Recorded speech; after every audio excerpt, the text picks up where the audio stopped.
Cümleten selamun aleyküm hanımlar. Diva Patik YouTube kanalıma hepiniz hoş geldiniz. Bugün birlikte dikişsiz iki şiş çok güzel, çok da kolay bir patik yapacağız. Ben patiğimde ana renk olarak krem kullandım. Desenlerim için de sarı, kiremit rengi ve yeşil tonlarında 3 tane normal patiklik ip kullandım. İplerimi kenara alıyorum. Şişlerim 3 numara. Hemen modeli göstereceğim. İşte hanımlar, modelimiz bu şekilde.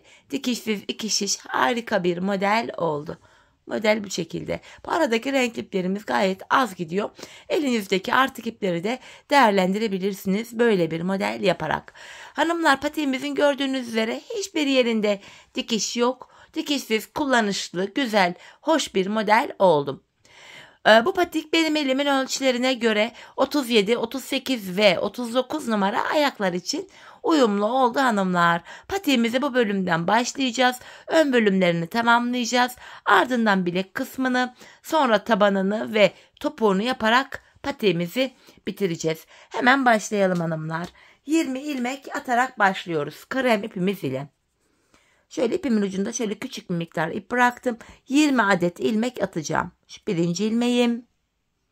2, 3, 4, 5, 6, 7, 8, 9, 10, 11, 12, 13, 14, 15, 16, 17, 18, 19 ve 20. 20 ilmeğimi attım. Hemen şu kenara bir tane düğüm atıyorum. Fazla ipimin ucunda hanımlar, burada kesebiliriz. Şöyle. Evet hanımlar, patiğimizde 20 adet ilmek atarak patiğimize başladık. Tamamen haroşa örgü uygulaması yapacağız. Örgümüzün hem ön hem arka yüzünde düz örgü örünce haroşa oluyor. Hem ön hem arka yüzde ters örgü örünce yine haroşa oluyor. Ben örgümüzün her iki tarafında da düz örgü örerek haroşalarımı elde ediyorum. Şimdi ilk ilmeğimi örmeden alıyorum. İlmeklerim haroşa düz olarak öreceğim. Sıra sonuna kadar düz örgü uygulaması yapacağım. Baştan sona düz örgü uygulaması yaparak patiğimizi örüp tamamlayacağım.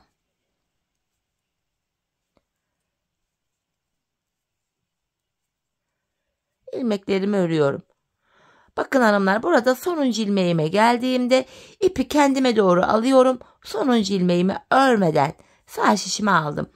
Şimdi geri dönüyorum hanımlar. Ön yüzdeyiz. Bakın burada bir diş haroşamız oluştu. Ön yüzde olduğumuzu şöyle kabul ediyorum. Bu başlangıç ipimiz eğer ki sol taraftaysa ön yüzdeyiz demektir. Artık bu renkli desenlerimize de başlayacağız. Yani bunlara. Şimdi sarı renkli ipimi alacağım. Sizler elinizde artık ipleriniz varsa rengarenk, onları da kullanabilirsiniz. Şimdi ilk ilmeğimi örerek başlıyorum hanımlar. Şöyle sarı ile öreceğim. Şimdi ikinci ilmeğimi de hemen ördükten sonra patiğimi sökülmesin diye buraya bir sarı ipimi kendine bağlıyorum. Düğüm atıyorum. Burada hanımlar 16 ilmek sarı ile öreceğim. Yani burada 20 ilmeğimiz vardı. Son 4 ilmek kalana kadar öreceğim. Bakın 3 ilmek oldu. Şu 4 ipimin ucunda gizleyerek götürüyorum bakın. Şu 5, 6, 7, 8, 9, 10, 11, 12, 13, 14, 15, 16 ilmek ördüm. Bakın son 4 ilmek kaldı burada. Bunu örmüyoruz hanımlar. Geri dönüyorum. İlk ilmeğimi yine düz olarak örüyorum. Bakın arka yüzdeyim. Bu 16 ilmeğimi sıra sonuna kadar öreceğim.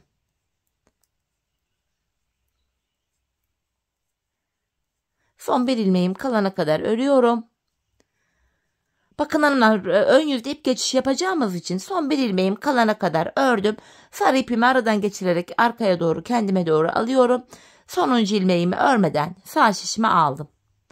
Bu şekilde 16 ilmek sarı ile ördük. Şimdi tekrar renkli desenlerimiz arasında krem var. İlk ilmeğimi örerek başlıyorum. İp geçişi olduğu için ilk ilmekleri örüyoruz hanımlar. Krem ile ördüğümüz bölümde 20 ilmeğin tamamını öreceğiz. Yani ilmekleri sıra sonuna kadar öreceğiz. Sadece renkli iplerde daha az örüyoruz ilmekleri. 20 ilmeğimin tamamını sıra sonuna kadar örüyorum. Burada sonuncu ilmeğimi de ördüm. Burası iç taraf oluyor çünkü. Bu tarafta ip geçişi yapmıyoruz. Sonuncu ilmeğimi bu yüzden ördüm. Geri dönüyorum. İlk ilmeğimi örmeden aldım. Diğer ilmeklerimi sıra sonuna kadar haroşa olarak yine örüyorum. Krem ile örerken, ana renk ile örerken ilmeklerin tamamını örüyoruz. Renkli ipleri kullanırken tamamını örmüyoruz. Bakın son bir ilmek kaldı. İpi kendime doğru alıyorum. Sonuncu ilmeği örmeden aldım. Şimdi hanımlar ikinci rengim sarıdan sonra yeşil kullanmışım.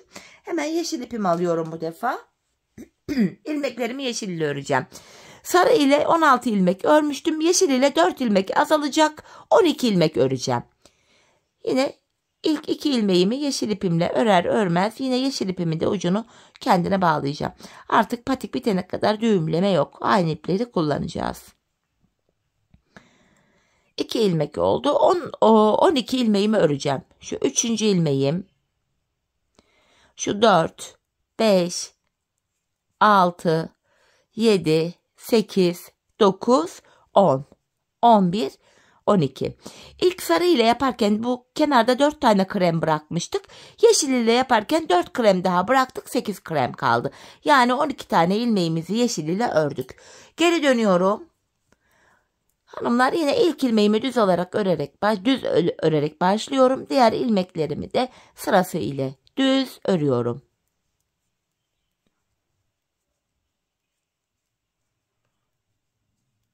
Bakın son bir ilmeğim kaldı. İpimi kendime doğru aldım. Sonuncu ilmeği örmeden alıyorum. Yeşil ile olan desenimizi de yaptık. Tekrar kremi alıyoruz. Krem ile hanımlar ilmeklerin tamamını örüyoruz. Krem ipimiz ile ilmeklerin tamamını örüyoruz. Sıra sonuna kadar ilmeklerimi krem ipim ile öreceğim.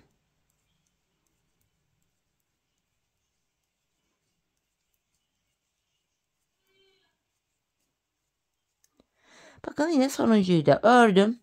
Geri dönüyorum. Arka yüzdeyim. Yine ilk ilmeğimi örmeden aldım. Devamında gelen ilmeklerimi arka yüzde haroşa olarak örüyorum.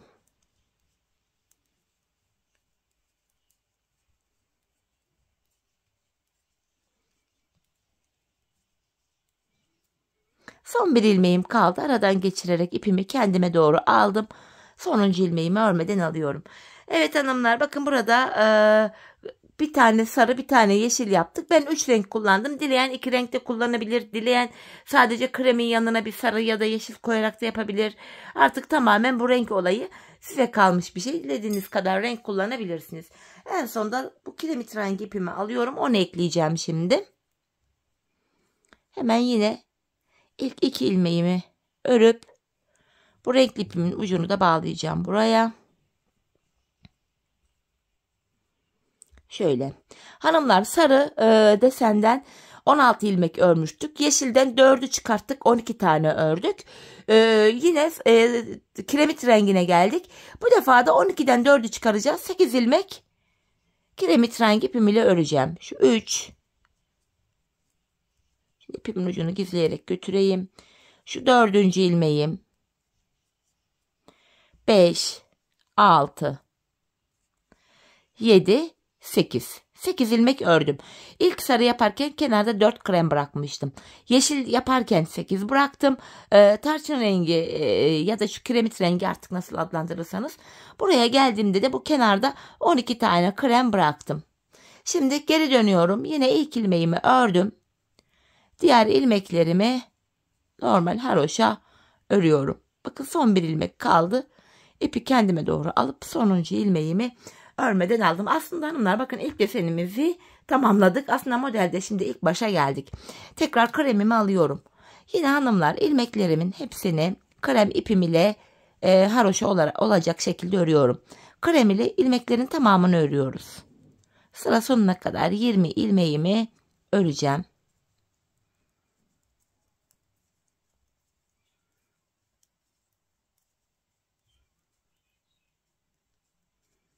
Geri dönüyorum.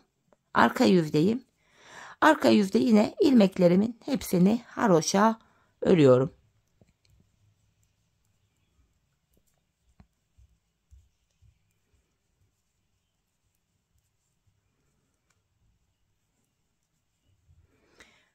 Ön yüzde ip geçişi yapacağım için ipi aradan aldım. Sonuncu ilmeği örmeden alıyorum. Şimdi sil baştan aynı işlemi yeniden yapacağız hanımlar. Bakın 3 tane desenimizi böyle yaptık. Tekrardan sarı ipimi alıyorum. Şöyle alttan sarı ipimi getirdim. Şimdi hanımlar sarı modelde yaptığımız işlemin aynısını yapacağız. Toplamda sarı ile 16 ilmeğimi öreceğim. Yani son 4 ilmek kalana kadar öreceğim. Arka ip geçişlerinde bakın şu sarıyı biraz esnek bırakalım. Orada sıkışma olmasın. Bakın biraz esnek bıraktım sarıyı. 16 ilmeğimi öreceğim. Yani son 4 ilmek kalana kadar ilmeklerimi örüyorum. İlk modelle aynı işlemi yapıyoruz. Kafanız karışmasın diye ikinci modeli de sizlere gösteriyorum. Bakın hanımlar, burada son 4 ilmeğim kaldı krem. Hemen dönüyorum. Yani son 4 ilmek kaldı. 16 ilmeği sarı ile örmüş olduk. Bu aşamada ilk ilmeğimi yine düz olarak ördüm. Diğer ilmeklerimi de düz örüyorum.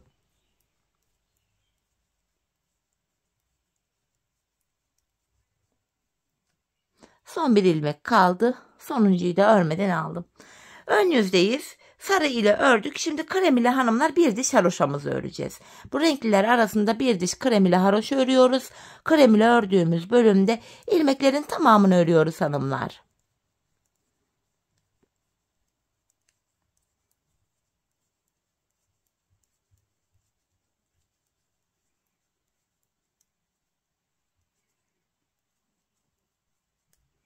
Sonuncuyu da ördüm. Geri dönüyorum. Arka yüzdeyim. Arka yüzde de yine ilmeklerimi örüyorum haroşa olarak.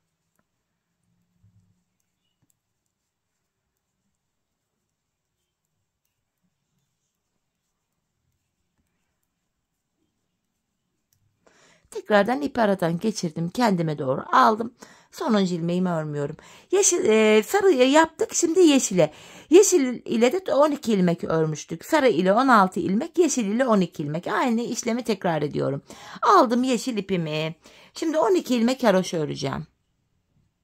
Kenar ilmeğimizle birlikte toplam 12 ilmek. Bakın yine ipimi esnek bıraktım arkada. 12 ilmeğimi örüyorum. 1, 2, 3, 4, 5, 6, 7, 8, 9, 10, 11 ve 12. 12 ilmeğimi ördüm. Geri dönüyorum. Bakın kenarda bu defa 8 tane krem kaldı. Yine ilk ilmeğimi örerek başladım. Arka yüzdeyim.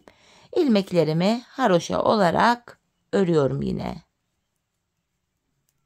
Yeşilimi aradan çıkartıp kendime doğru aldım. Sonuncu ilmeği örmüyorum. Yeşil ile olan bölümü de tamamladık hanımlar. Şimdi tekrar krem ipimi alacağım. İlmeklerimin tamamını krem ile haroşa öreceğim. Bir diş haroşa düşecek krem ile. Yine ilk ilmeğimi örerek başladım. Sıra sonuna kadar ilmeklerimi öreceğim.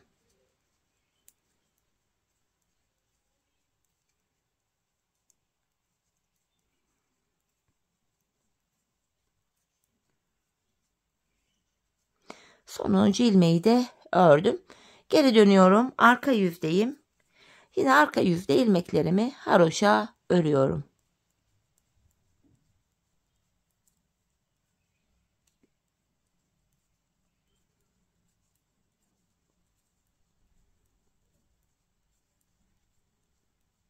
Aradan geçirerek sonuncu ilmeği örmeden aldım. Ön yüzdeyiz. Yeşilden sonra bakın kremit rengi ipimizle öreceğiz. Bunu da ilk modelde 8 ilmek olarak örmüştük. Burada da 8 ilmek olarak öreceğiz. Aynı işlemi model bitene kadar tekrar edeceğiz. Kremit rengimi aldım. İlmeklerimi kremit rengi ipim ile örüyorum 8 ilmeğimi. Bakın 3 ilmek oldu. 4, 5, 6, 7, 8. 8 ilmeğimi ördüm. Geri dönüyorum. İlk ilmeğimi yine ördüm. Kalan ilmeklerimi de yine haroşa olarak örüyorum. Son bir ilmeğim kaldı. İpimi kendime doğru alıp sonuncu ilmeğimi örmeden aldım hanımlar. Bakın Desenimiz bu. Şimdi kremimizi alacağız. Sıra sonuna kadar ilmekleri haroşa öreceğiz. Ardından yine ilmekleri haroşa olarak örüp geleceğiz. Bu şekilde hanımlar. Böyle krem ile ilmeklerimizi örelim ön yüzde. Arka yüzde de yine ilmeklerin tamamını haroşa örüp gelelim. Evet hanımlar, bakın krem ipimle bir diş haroşamı ördüm. Bu desenimiz 3 tane böyle çizgilerden oluşuyor. Biri sarı, biri yeşil, biri tarçın rengi. Yeniden bakın ikinciyi yaptık. Biri sarı, biri yeşil, biri tarçın rengi. Şimdi üçüncüye başlayacağız. Aynı işleme devam edeceğiz. Sarıyı alacağız hanımlar. Sarı ile devam edeceğiz. Üçüncü model böyle devam ediyor. Hemen yapalım. Burada yine sarı ile 16 ilmek öreceğim. Yani son 4 ilmeğim kalana kadar öreceğim. Şu ikinci ilmeğim 3, 4, 5, 6, 7, 8, 9, 10, 11, 12, 13, 14, 15 ve 16. Bakın kenarda 4 tane krem kaldı. Geri dönüyorum. Arka yüzdeyim. Yine arka yüzde ilmeklerimin hepsini haroşa örüyorum.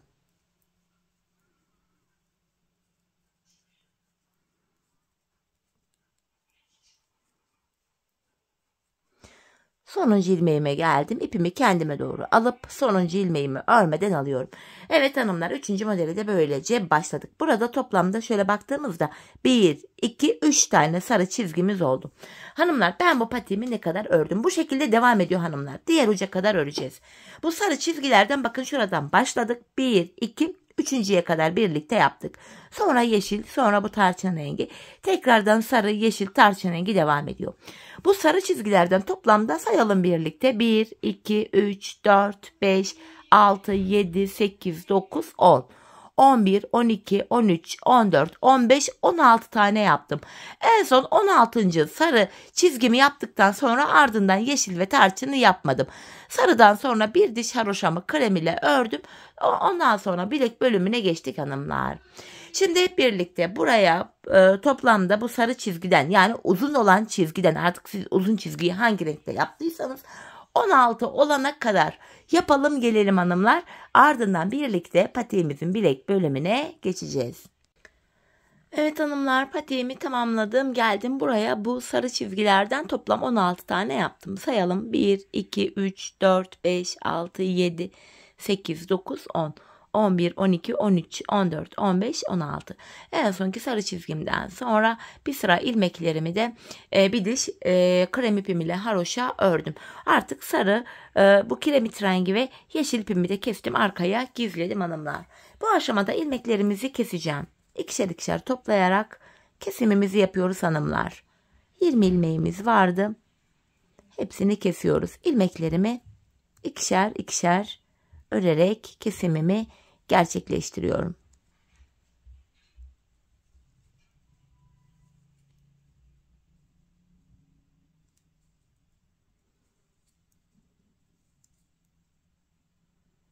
Çok sıkı bir kesim yapmayalım hanımlar. Arka bölümü yaparken kesim yaptığımız ilmek yerlerinden ilmekler çıkaracağız. Rahat ilmek çıkartabilelim diye fazla sıkmayalım.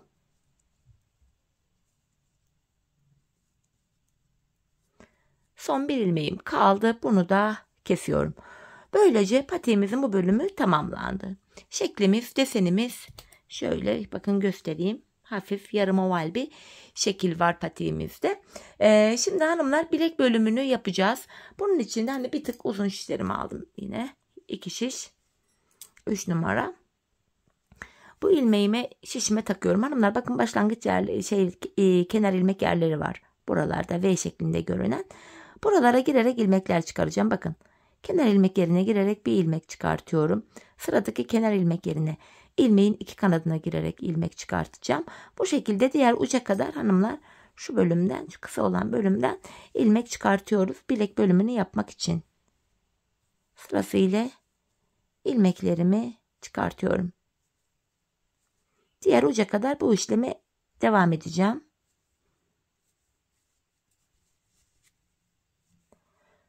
Toplam kaç ilmek çıkacak? Hepsini yaptıktan sonra sayalım.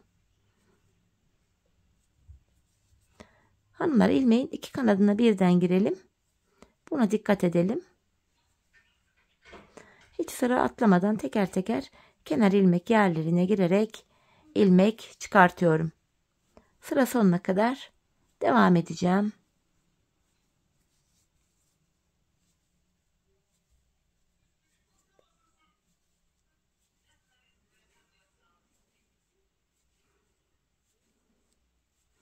Bakın şurada son kenar ilmek yerim kaldı. Buraya girerek buradan da bir ilmek çıkarttım. Sayalım kaç ilmeğimiz oldu burada.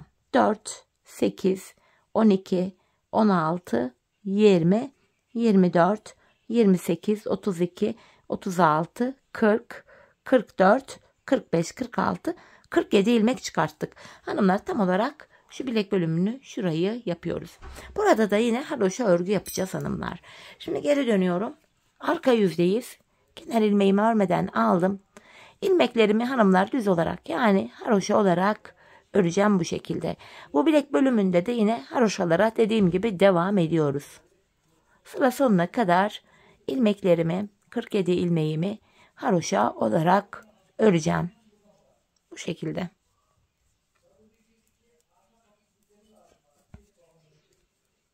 Bilek bölümünü tamamladıktan sonra tabanımızı örmeye başlayacağız. Devam ediyorum yine örmeye. Siz bu bölümü daha fazla yaptıysanız hanımlar ilmek sayısı biraz fazla da çıkabilir. Hani ben 16 tane böyle sarı uzun çizgiden yaptım ama hani belki siz 17-18 yaparsanız da bu ilmek fazla çıkabilir. Şu şekilde ilmeklerimi ördüm. Bakın ön yüzdeyiz. Ön yüz hanımlar şuraya bir diş haroşa oluştu. Bu şekilde buraya haroşalarımızı örmeye devam edeceğiz hanımlar. Hem ön hem arka yüzde düz örgü örerek yine haroşalarımızı yapacağız. Bu şekilde sıra sonuna kadar ilmekleri ön yüzde düz öreceğiz. Arka yüzde tekrar düz öreceğiz. Yeniden bir diş haroşa daha oluşacak. Bu şekilde ben bu patiğimin şu kenarına hanımlar bu bölüme toplamda 4 diş haroşa ördüm. Şimdi hep birlikte bu bölüme 4 diş haroşamızı tamamlayalım. Gelelim hanımlar. Ardından kesimimizi yapacağız ve tabanımıza geçeceğiz. Evet hanımlar buraya toplamda 4 diş haroşamı ördüm. Bakın sayalım 1, 2, 3, 4. Şimdi bilek bölümündeki boğaz kısmındaki ilmekleri keseceğiz. Yine ikişer ikişer toplayarak ilmeklerimi kesiyorum. Ne sıkı ne gevşek orta halli bir kesim yapacağız hanımlar. Şöyle.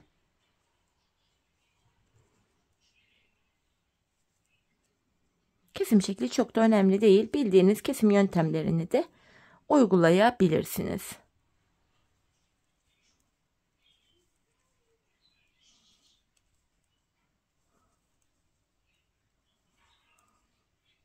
Hanımlar bu şekilde ilmeklerimizi sıra sonuna kadar keselim gelelim.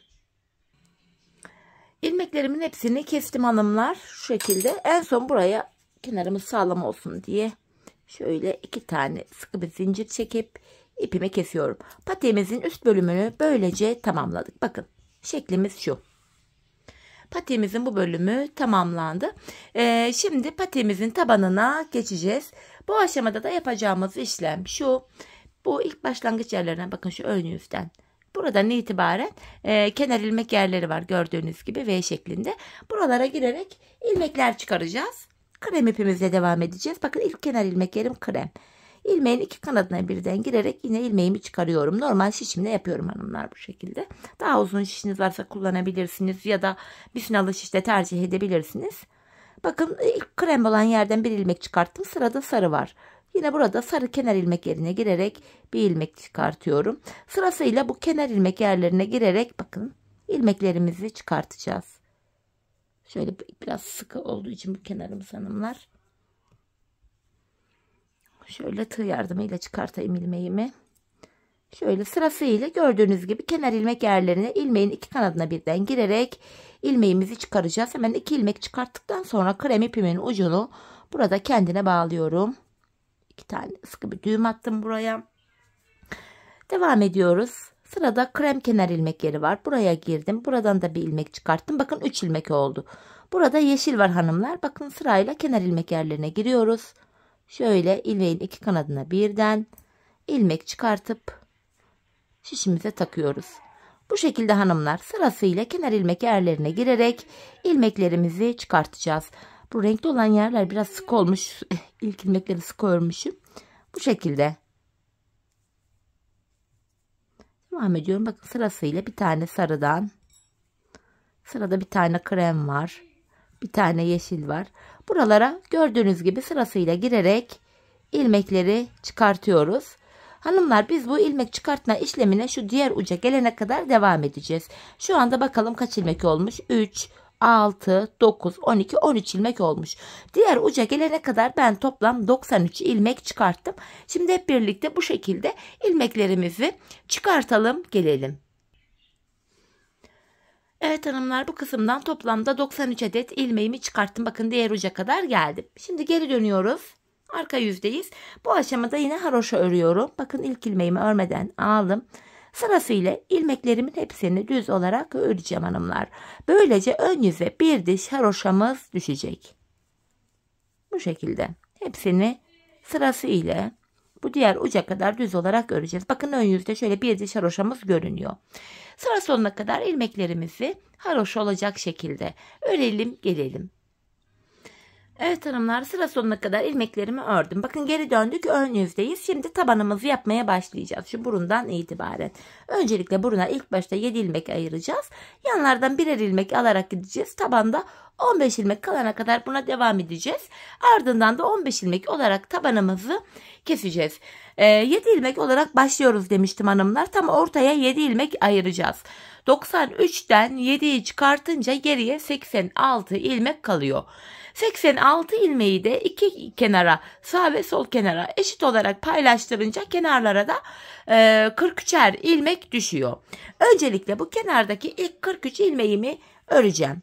Haroşaya yine devam ediyorum. Kenar ilmeğim 1, şu 2, 3, 4, 5, 6, 7, 8, 9, 10, 11, 12, 13, 14, 15, 16, 17, 18, 19, 20, 21, 22, 23, 24, 25, 26, 27, devam ediyorum 28, 29, 30, 31, 32, 33, 34, 35. ilmeğim, 36, 37, 38, 39, 40, 41, 42, 43. Bu sağ kenardaki 43 ilmeğimi ördüm. Şimdi burun kısmındaki 7 ilmeğimi öreceğim. 1, 2, 3, 4, 5, 6, 7. 7 ilmek ördüm. Şimdi saydığımız anda burada da 43 ilmeğimiz kalıyor hanımlar. 7 ilmek ördükten sonra şişimden bir ilmek daha örerek ortaya ekledim. Orta kısım ilmeğimiz 8 oldu. Şimdi geri dönüyorum. Bu aşamada ipimiz hep karşıda olacak ve ilk ilmeğimizi örmeden alacağız. Bu orta kısımdaki 8 ilmeğimi öreceğim. Şu kenar ilmeğim 1, 2, 3, 4, 5, 6, 7, 8. Şimdi de şu kenardan bir ilmek örerek ortaya ekliyorum. 9. Orta kısımda 9 ilmek oldu. Geri döndüm. Yine ipim karşıda, ilk ilmeği örmeden aldım. Orta kısımdaki 9 ilmeğimi öreceğim. İkinci ilmeğim 3, 4, 5, 6, 7, 8, 9. Yan taraftan bir ilmek örerek ortaya ekledim. Ortadaki ilmek sayımız 10 oldu. Geri dönüyorum. Yine ipim karşıda, ilk ilmeği örmeden aldım. Orta kısımdaki 10 ilmeğimi öreceğim böyle. 3, 4, 5, 6, 7, 8, 9, 10. Yan taraftan bir ilmek örerek ortaya ekledim. Şimdi de ortada 11 ilmeğim oldu. Geri döndüm. Yine ipim karşıda, ilk ilmeği örmeden alıyorum. Tekrar 11 ilmeğimi öreceğim. Bakın 4 oldu. 5, 6, 7, 8, 9, 10, 11. Kenardan da bir ilmek örerek ortaya ekledim. 12. İlmek aldıktan sonra tekrar geri dönüyorum. Yine ipim karşıda, ilk ilmeği örmeden aldım. 12 ilmeğimi öreceğim hanımlar. Bakın 4 ilmek oldu. 5, 6, 7, 8, 9, 10, 11, 12. Yan taraftan da bir ilmek alarak ortaya ekledim. 13. 15 olana kadar devam edeceğiz hanımlar bu işleme. Bakın bu burun kısmında hafif oval bir görüntü oluştu.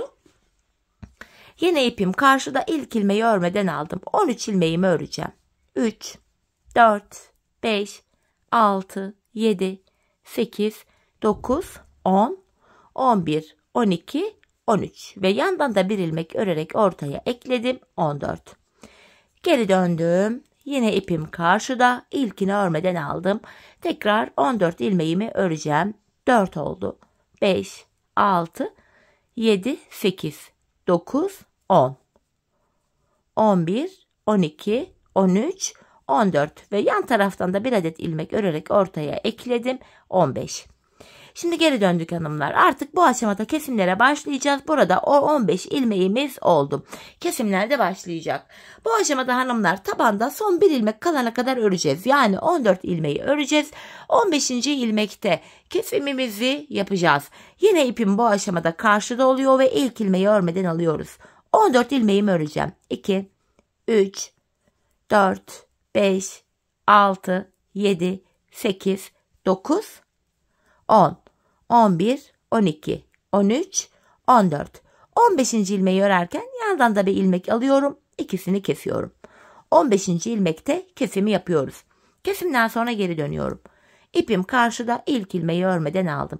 Tekrar 14 ilmeğimi öreceğim. 4, 5, 6, 7, 8, 9, 10, 11, 12, 13, 14. 15. ilmekte yandan da bir ilmek alıyorum. İkisini keserek örüyorum. Kesimden sonra geri dönüyoruz. Bu aşamada her defasında ilmekleri saymaya gerek yok. Çünkü bakın hanımlar, taban ile bu yanlar arasında ayrık bir görüntü oluşuyor. Bakın şuradan bu 15 ilmeği yan taraftan ayıran yerde ayrık bir görüntü var. Bu aşamada bu tabanda son bir ilmek kalana kadar öreceğiz. Bakın saymadan gideceğim. İpim karşıda, ilkini örmeden aldım. Son bir ilmeğim kalana kadar ilmeklerimi örüyorum.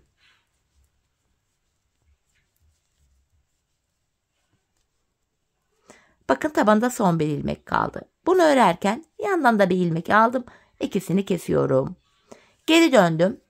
İpim yine karşıda. İlk ilmeği örmeden aldım. Bakın hanımlar, şöyle ayırdığımızda taban ile yan taraf arasında yine ayrık bir görüntü var. Yine bu tabanda son bir ilmeğim kalana kadar öreceğim.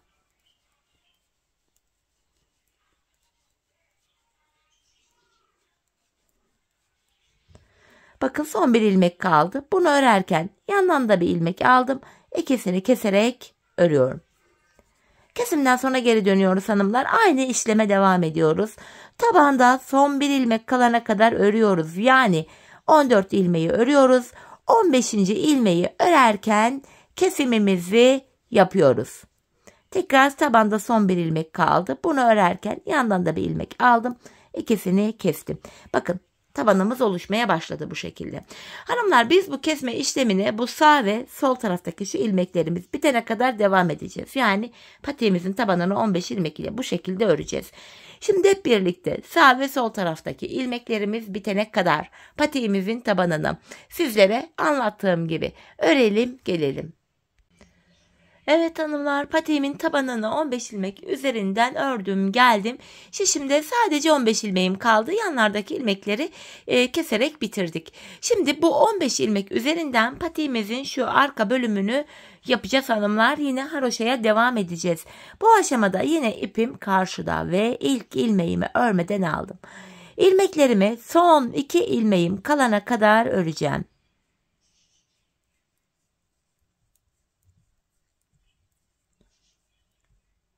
Bakın hanımlar, burada son 2 ilmeğim kaldı. Bu son 2 ilmeği birlikte keserek örüyorum. Şişimizde 14 ilmeğimiz kaldı, kesim yaptık. Bu aşamada hanımlar sıradaki kenar ilmek yerlerine girerek ilmek çıkaracağız. Bakın ilk kenar ilmek yerimiz hemen şurada. Hemen yeri belli. Şurada ilk yer biraz düğümlü sıkı olduğu için. Bakın şurası. Buraya girerek bir ilmek çıkartıyoruz. Şişimize taktık. Tekrar 15 ilmek oldu. Bu şekilde hem patiğimizin arka bölümünü yapmış oluyoruz, hem de arka bölümü şu yanlara, buralara eklemiş oluyoruz hanımlar. İlmek çıkarttıktan sonra geri dönüyorum. İpim karşıda, ilk ilmeği örmeden aldım. Yeniden son 2 ilmeğim kalana kadar öreceğim.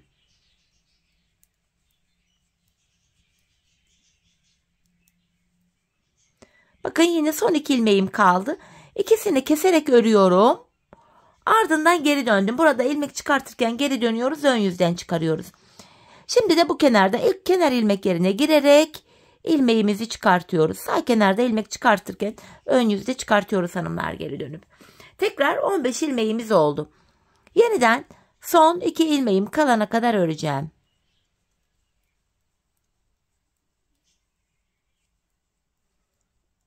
Bakın son 2 ilmek kaldı. İkisini keserek örüyorum. Son 2 ilmeği kestim ve sıradaki kenar ilmek yerine girerek buradan şöyle bir ilmek çıkarttım. Tekrar 15 ilmeğimiz oldu. Geri dönüyorum ilmek çıkarttıktan sonra. İpim karşıda, ilk ilmeği örmeden aldım. Tekrar son 2 ilmeğim kalana kadar öreceğim. Patiğimizin arka bölümünü böyle yapıyoruz hanımlar. Bakın son 2 ilmeğim kaldı. İkisini keserek ördüm. Geri dönüyorum ve burada da sıradaki kenar ilmek yerine girerek bakın şuraya ilmeğin 2 kanadına birden girerek ilmeğimi çıkarttım. Tekrardan diğer ilmeklerimi öreceğim. Arka bölümde son 2 ilmek kalana kadar örüyoruz. Son 2 ilmeği kesiyoruz ve sıradaki kenar ilmek yerinden ilmek çıkarıyoruz hanımlar. Yine son 2 ilmeğimi kestim. Sıradaki kenar ilmek yerim burada. İlmeğin 2 kanadına birden girerek buradan da şöyle bir ilmek çıkartıyorum. Yeniden geri döndüm. İpim karşıda, ilk ilmeği örmeden aldım. Tekrardan son 2 ilmeğim kalana kadar öreceğim. Bakın son 2 ilmek kaldı. İkisini kesiyorum. Burada geri döndüm, ön yüzdeyim. Sıradaki kenar ilmek yerimiz hemen şurada. İlmeğin 2 kanadına birden girerek ilmeğimi çıkarttım. Tekrar 15 ilmeğimiz oldu. Patiğimizin arkası hanımlar 15 ilmekle bu şekilde yapılıyor. Biz bu işleme şuraya ve bakın şuraya ve şuraya gelene kadar, son kenar ilmek yerlerine gelene kadar devam edeceğiz hanımlar.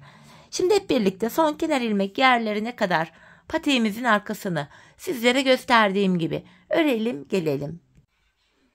Evet hanımlar, son kenar ilmek yerlerine gelene kadar patiğimin arka bölümünü ördüm geldim. Artık buradaki 15 ilmeğimizi keseceğiz. Yine ilmeklerimi ikişer ikişer toplayarak kesiyorum. Şurada da hanımlar bilek bölümündeki ipimizin ucu vardı. Onu da gizleyerek aradan götüreyim. Şöyle sırasıyla ilmeklerimizi yine kesiyoruz. Şu ipimin ucunu aralardan götürerek gidiyorum yine.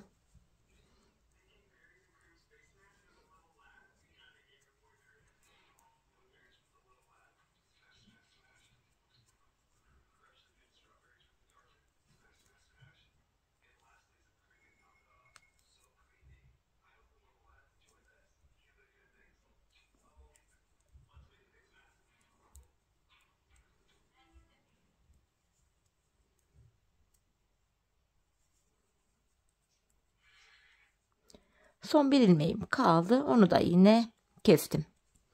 Bu aşamada kenarda böyle tümsek bir görüntü oluşmasın diye bu ilmeğimi hemen dibine batarak şöyle bir düzleyeceğim kenara. Bir ilmeğimi alamadım. Evet, şöyle tam dibine şuraya batarak buraya kenarı düzlüyorum. Ve 2 tane sıkı bir zincir çekip ipimi kesiyorum. Hemen ipimizin ucunu gizleyelim. Patiğimize bakalım hanımlar. Şöyle arkaya sıkılayarak ipimin ucunu gizliyorum.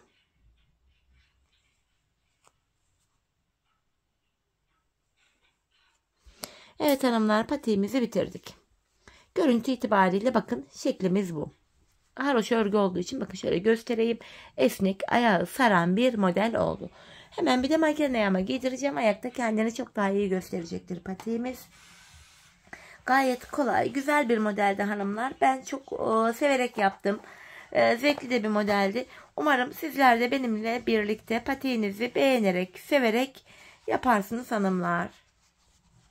Yapacak olanlara da şimdiden kolay gelsin diyorum. Evet, bakın patiğimiz bu şekilde. Makinedeki hali gördüğünüz gibi ayağı sarıyor. Tabanımız, patiğimizin arka kısmı gayet şık, güzel, zarif, kolay bir model oldu. Evet hanımlar, yine birlikte güzel bir modelin daha sonuna geldik. Umarım sizlere faydalı, hoş bir video olmuştur. Yeni modellerde, yeni videolarda buluşmak dileğiyle. Şimdilik hoşça kalın, sağlıcakla kalın.